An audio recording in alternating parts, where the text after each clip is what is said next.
বন্ধুরা, আবারও এই মুহূর্তে কিন্তু বাংলাদেশের তরফ থেকে উস্কানিমূলক ভিডিও আর উস্কানিমূলক কথাবার্তা বা স্টেটমেন্ট শুনতে পাওয়া যাচ্ছে।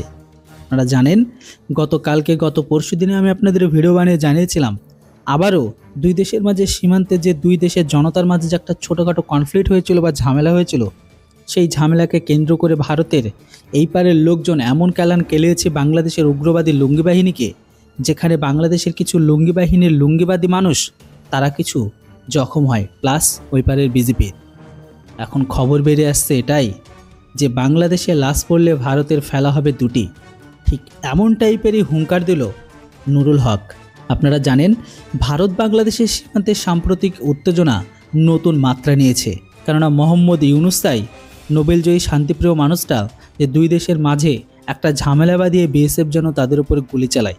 আর এটা কেন, সেটাও আপনাদের আগের ভিডিওতে বলেছি, যেখানে এর আগে সীমান্তে কাঁটাতারের বেড়া নির্মাণ নিয়ে বিএসএফ ও বিজেপির মধ্যে বিরোধ খবর বারবার উঠে আসছে। বিশেষ করে রংপুরের গঙ্গাচড়া উপজেলার এক অনুষ্ঠানে গণঅধিকার পরিষদের সভাপতি নুরুল হক নুরুলের দেওয়া বক্তব্য করে আলোচনার জন্ম দিয়েছে।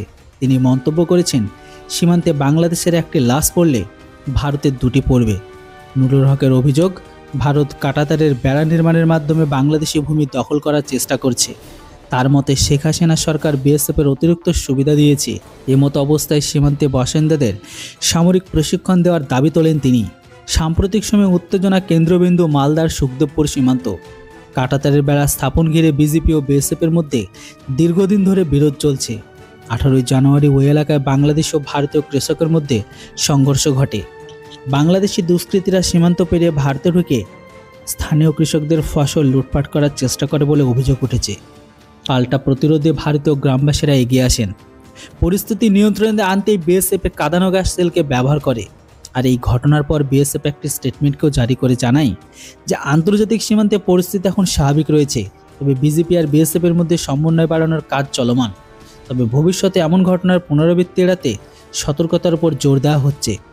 তো অপরদিকে নুরুল হকের বক্তব্য, সাম্প্রতিক ঘটনাগুলি হাসিনা সরকারের পতনের পর সে দেশের রাজনৈতিক অস্থিরতার সাথে যুক্ত বলে মনে করছেন বিশ্লেষকরা, কেননা সীমান্তে উত্তেজনা ও উস্কানিমূলক বক্তব্য পরিস্থিতিকে আরও জটিল করে তুলেছে।